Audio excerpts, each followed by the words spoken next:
As a urologist and andrologist with extensive experience in sexual health, I have the privilege of sharing with you a fascinating journey through the universe of human sexuality. Over my 15 years of clinical practice, I have observed how the scientific understanding of this topic can transform lives and relationships. In my office in the city of Chicago, I see people daily with questions, concerns, and curiosities about their sexuality. One of the most frequent questions is about how our body responds to pleasure and why intimacy is so fundamental to our overall health. The answer lies in an intricate biochemical dance that occurs within our bodies. When we experience sexual pleasure, our brain becomes a true powerhouse of neurotransmitters and hormones. Dopamine, known as the pleasure neurotransmitter, is released in significant amounts, providing sensations of well-being and reward. This same system is responsible for making us enjoy a good meal or celebrate a professional achievement. But the chemistry of pleasure goes further. During sexual intimacy, our body releases endorphins, the body's natural painkillers. These substances not only reduce the sensation of pain, but also promote a state of relaxation and satisfaction. This is why many people report improvement in chronic pain and migraines after moments of intimacy. One of the most interesting aspects of sexual physiology is the role of oxytocin, affectionately called the love hormone. During sexual activity, and especially during orgasm, oxytocin levels skyrocket, strengthening the emotional bonds between partners. This hormone is the same one that promotes the bond between mother and baby during breastfeeding, highlighting its fundamental role in human connections. In my clinical experience at the Mayo Clinic, I participated in research that demonstrated how regular sexual activity is associated with surprising health benefits. The immune system, for example, receives a significant boost. Levels of immunoglobulin A, a crucial antibody for our defense against infections, increase considerably in sexually active individuals. Cardiovascular health also greatly benefits from sexual activity. During the act, our heart rate rises, providing moderate cardiovascular exercise. Studies conducted in collaboration with cardiologist colleagues have shown that people with active sex lives have a lower risk of developing heart problems. What many don't know is that sexuality also positively impacts our mental health. During my lectures at international conferences, I always emphasize how sexual pleasure is linked to reduced levels of cortisol, the stress hormone. This hormonal regulation contributes to more restorative sleep and a more balanced mood. A fascinating aspect I observe in my clinical practice is how understanding these biological mechanisms helps people overcome taboos and shame related to sexuality. When we explain that sexual pleasure is a natural and beneficial function of the body, many patients feel more comfortable exploring and accepting their own sexuality. During my specialization at Harvard University, I had the opportunity to study how different cultures approach sexuality. It's interesting to note that, regardless of cultural context, our bodies respond similarly to sexual stimuli. This universality of human sexual response shows us that pleasure is a fundamental part of our nature.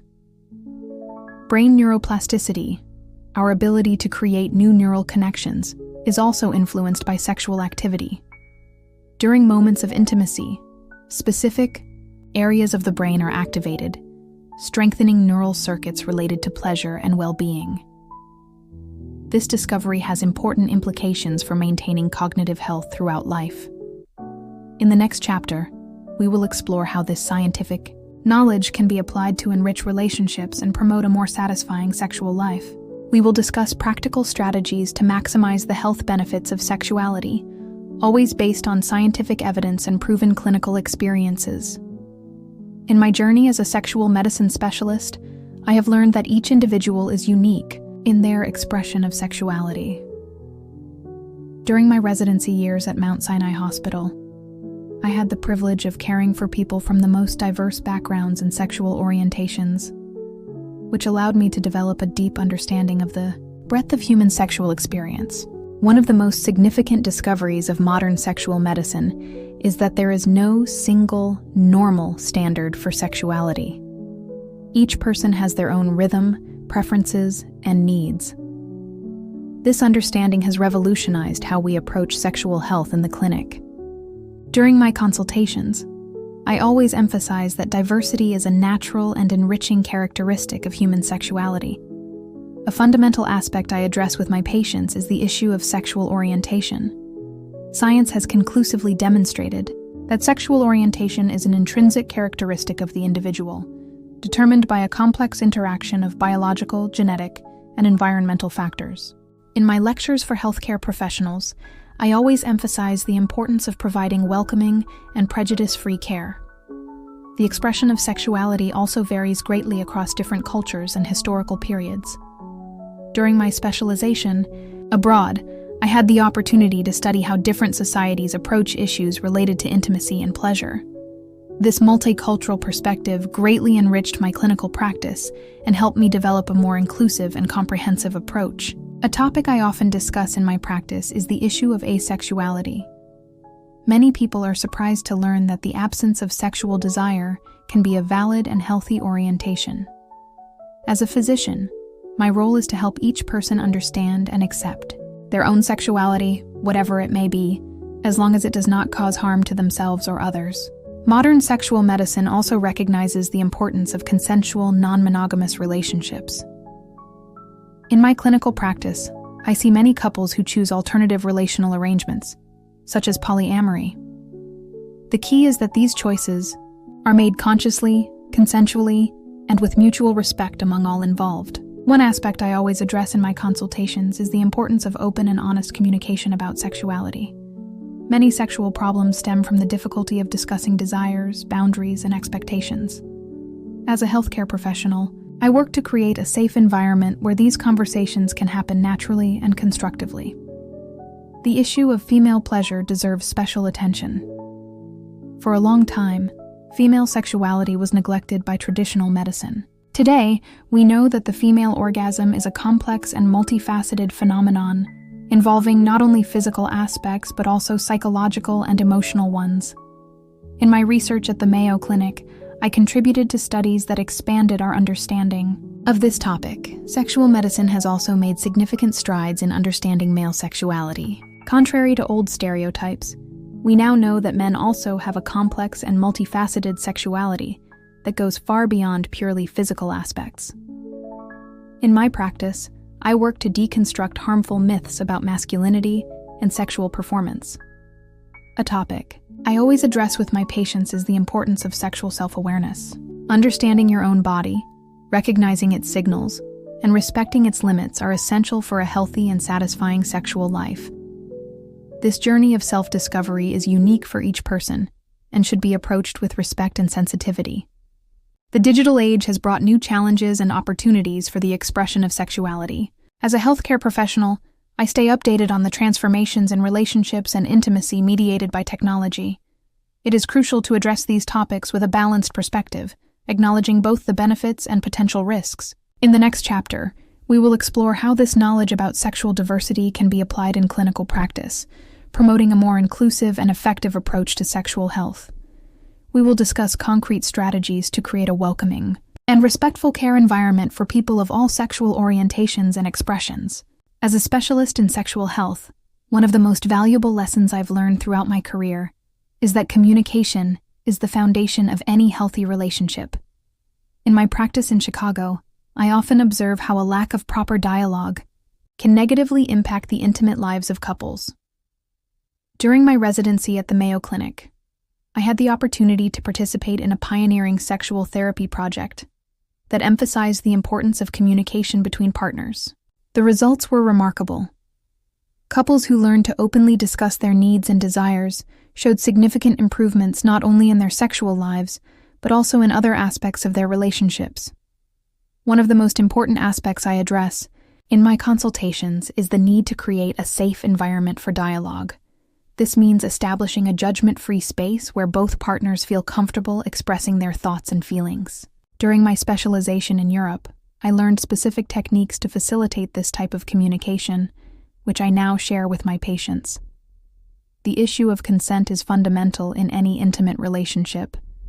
In my lectures for young healthcare professionals, I always emphasize how consent should be an ongoing conversation between partners. It's not just about an initial yes or no, but a constant dialogue about boundaries, desires, and mutual comfort. An interesting discovery we made in our research is how the quality of communication directly affects the production of hormones related to pleasure and emotional bonding. When partners feel truly heard and understood, there is an increase in oxytocin production, which further strengthens the emotional connection between them. In my clinical practice, I developed a special protocol to help couples improve their communication about sexuality. I start with simple active listening exercises, where each partner learns to listen without judgment and express their needs clearly and respectfully. It's impressive how these basic skills can transform a relationship. One important aspect I always address is the issue of expectations. Many problems arise when partners have different expectations about their sexual lives and fail to communicate them effectively. During consultations, I work with specific techniques to help couples align their expectations in a realistic and healthy way. Nonverbal communication also plays a crucial role in intimacy. In my classes at the medical school, I always emphasize how body language, facial expressions, and touch can communicate as much as words. Learning to read and respond to these signals is a fundamental skill for a satisfying intimate life. A delicate topic that often arises in the office is the issue of sexual fantasies. Many people feel ashamed or guilty about their desires and fantasies, which can create barriers in communication with their partners. My role as a physician is to help normalize these feelings and facilitate a healthy dialogue on the subject. The digital age has brought new challenges to communication in relationships. In my most recent research, I have been studying how technology can both facilitate and hinder intimate communication between partners.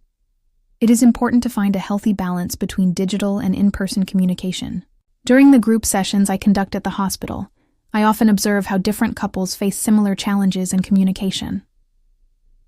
A technique that has proven particularly effective is scheduled quality time, where partners set aside specific moments to discuss their intimacy, free from external distractions.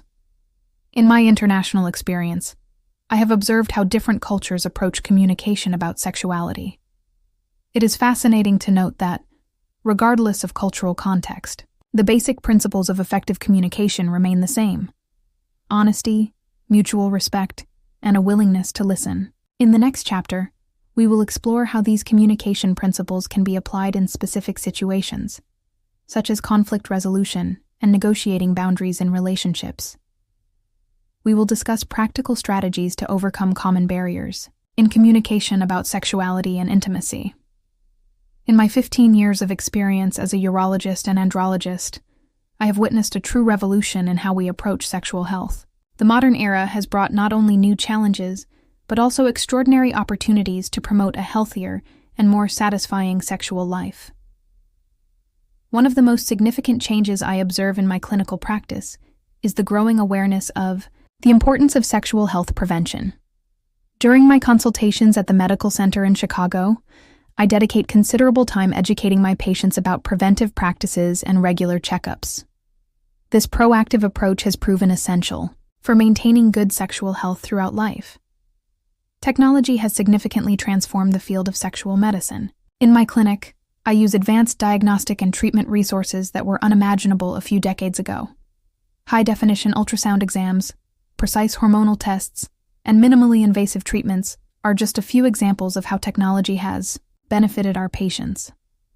A fascinating aspect of modern sexual medicine is the increasing understanding of the connection between sexual health and overall well-being. During my specialization abroad, I participated in research that demonstrated how sexual problems can be early indicators of other health conditions. This discovery revolutionized the way we approach the diagnosis and treatment of various conditions. The issue of stress and its impact on sexual life is a recurring theme in my practice. Modern life, with its multiple demands and constant pressures, can significantly affect sexual performance and desire. I have developed specific protocols to help my patients manage stress and maintain a healthy sexual life even during challenging periods. One of the most rewarding aspects of my profession is being able to follow the evolution of available treatments. Today, we have a variety of therapeutic options that can be personalized for each patient. During my lectures at international conferences, I always emphasize the importance of this individualized approach in treating sexual issues. The internet has brought a democratization of knowledge about sexual health, but also some challenges. As a healthcare professional, a significant part of my work is helping my patients navigate the vast amount of information available online, separating scientific facts from myths and misinformation. In my clinical practice, I have observed a significant increase in young people seeking guidance on sexual health. This new generation is more open to discussing intimate issues and seeking professional help when needed. It is inspiring to see how taboos are gradually being broken, allowing for a more frank and productive dialogue about sexuality. Modern sexual medicine has also given special attention to mental health issues. During my residency at the Mayo Clinic, I participated in studies that demonstrated the strong connection between emotional well-being and sexual health. Today, a holistic approach that considers both physical and psychological aspects is fundamental in my clinical practice. One topic I always address with my patients is the importance of self-care. In the modern era, with so many distractions and commitments, many people neglect their sexual health. I developed a specific health education program that helps my patients incorporate self-care practices into their daily routines. Modern sexual medicine also recognizes the importance of inclusion and diversity. In my practice, I care for people of different sexual orientations, gender identities, and relational arrangements. This diversity enriches my clinical practice and allows me to offer truly inclusive and respectful care. The latest research in sexual medicine has revealed fascinating discoveries about the plasticity of desire and human sexual response.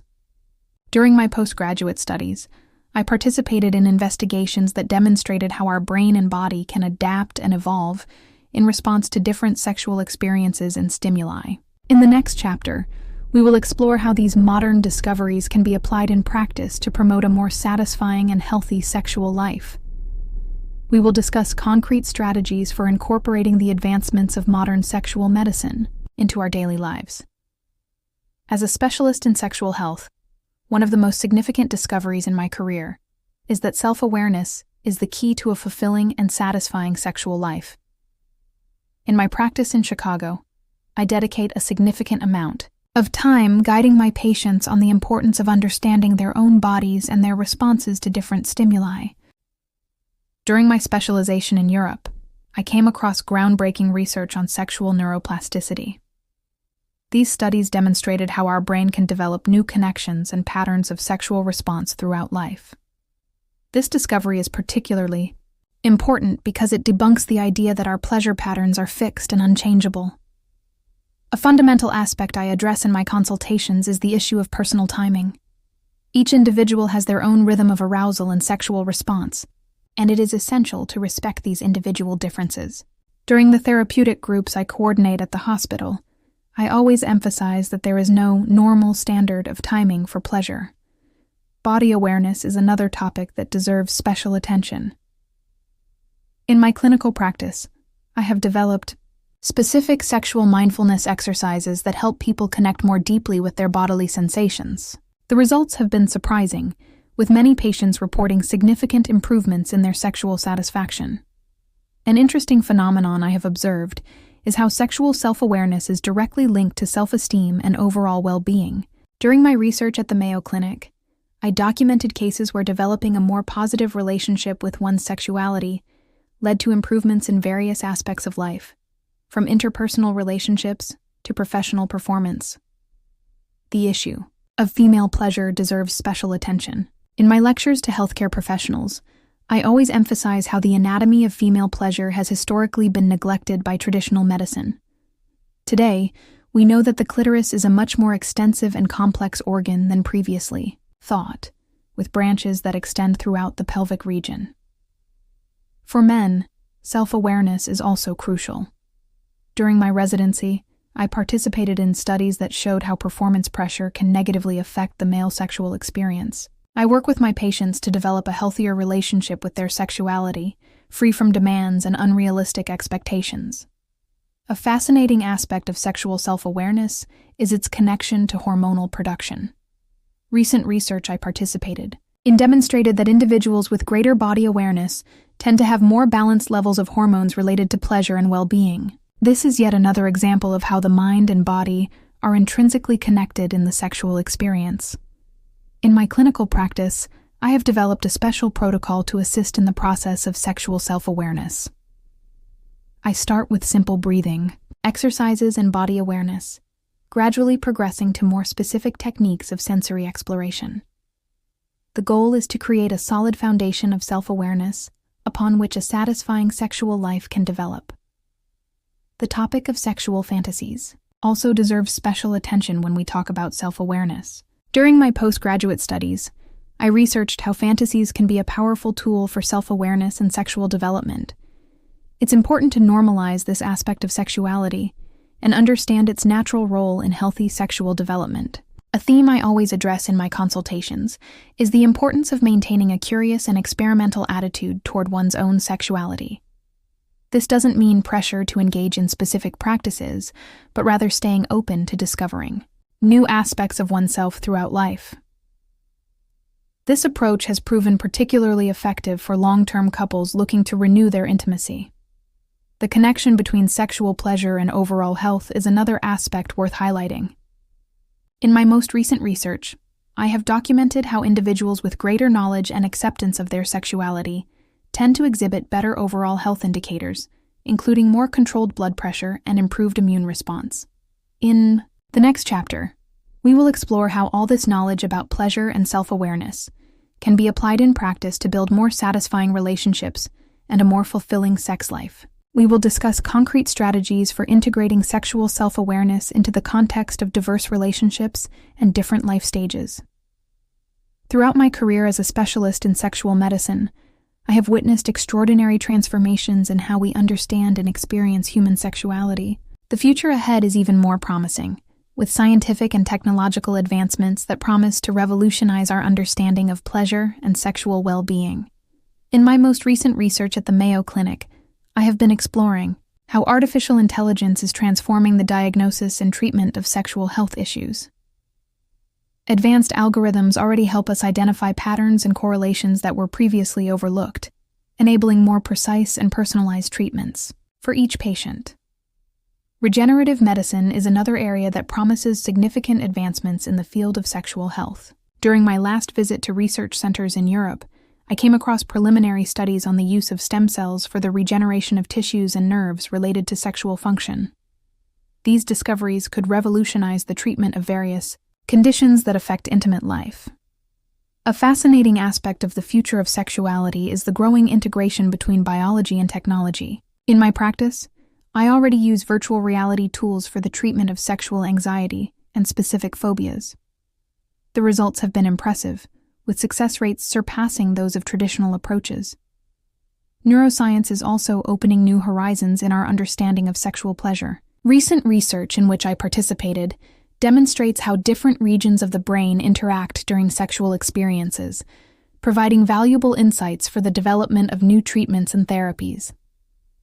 A topic I always discuss in my lectures is how technology is transforming intimate relationships.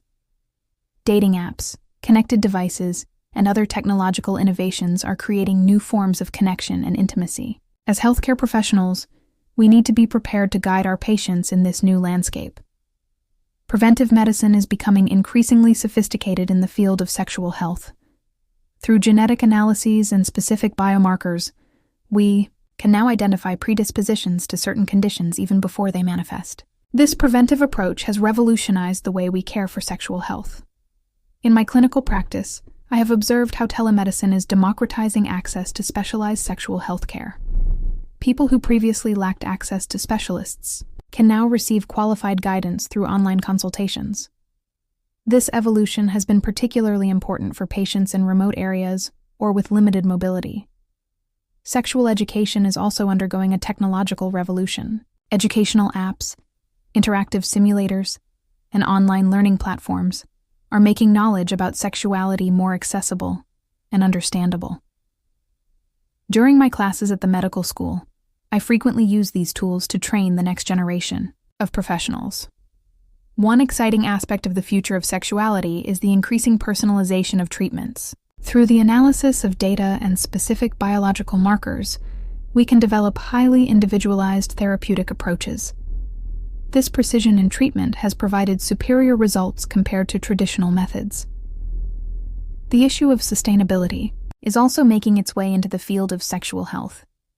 In my most recent studies, I have been investigating how more sustainable products and practices can be integrated into sexual health care without compromising effectiveness or safety. As I conclude this journey through the universe of human sexuality, it is important to emphasize that, despite all the technological advancements, the essence of sexuality remains deeply human.